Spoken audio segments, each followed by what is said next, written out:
মুক্তিযুদ্ধ চলাকালীন অবস্থায় আমরা বুঝতে পেরেছিলাম যে বাংলাদেশের মুক্তিযুদ্ধটা অ্যাকচুয়ালি কাদের ইন্টারেস্টে হচ্ছে?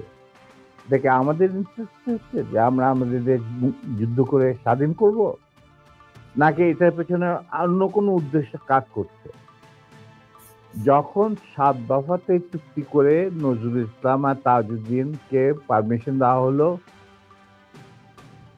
To establish provisional government in Calcutta, এই ৭টা ক্লজ পড়ে সাইন করার পর, দস্তখত করার পরে নজরুল ইসলাম সাহেব ফিট হয়ে পড়ে গিয়েছিল যে এটা তো একদম একটা দাস খত যে আমরা ক্রমান্বয়ে ভারতের একটা করদ রাজ্য, তারপরে একটা অঙ্গরাজ্য হিসেবে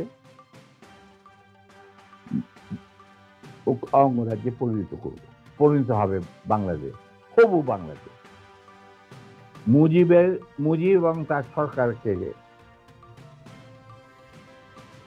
প্রোটেকশন দেওয়ার জন্য ইন্ডিয়ান আর্মি অবস্থান করবে বাংলাদেশ। বাংলাদেশের কোনো শক্তিশালী সামরিক বাহিনী গঠিত হবে না। বাংলাদেশের কোনো স্বাধীন বৈদেশিক নীতি থাকবে না। বাংলাদেশের শাসন ব্যবস্থা, আমলাতন্ত্র, শিক্ষা ব্যবস্থা, স্বাস্থ্য ব্যবস্থা, শিল্প ব্যবস্থা, কৃষি ব্যবস্থা সবকিছুই চলবে ভারতীয় বিশেষজ্ঞদের ইচ্ছা মতো। তারা মুজিব বিরোধী কোনো মানুষকে বাঁচিয়ে রাখা হবে না। তার জন্য যত লোক মারা দরকার মারা হবে, যত লোককে লুলা ল্যাংড়া করা হবে, চক্ষু তুলে নেওয়া হবে, মেয়েদের ইজ্জত লুণ্ঠন করা হবে, কোনো সমস্যা নেই। এইভাবে প্রতিপক্ষের উপর ঝাঁপিয়ে পড়ায় 40,000-এরও বেশি লোক মারা গেছে, সেটা সবাই জানে, প্রত্যেক আসছে।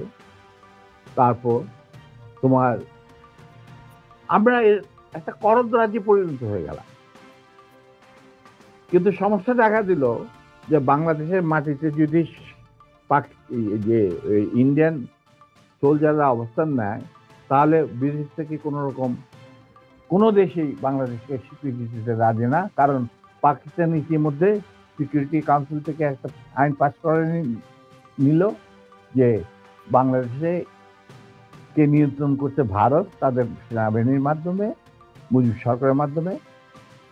অতএব এটা একটা ডিসপিউটেড টেরিটরি, এটা একটা স্বাধীন দেশ নয়। তাই আপনারা স্বাধীন কিভাবে রিকগনাইজ করবেন মুজিবের সরকারকে?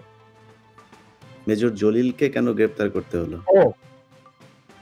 সে আমাদের একজন সহজ মানে সমমনা মেম্বার ছিলেন।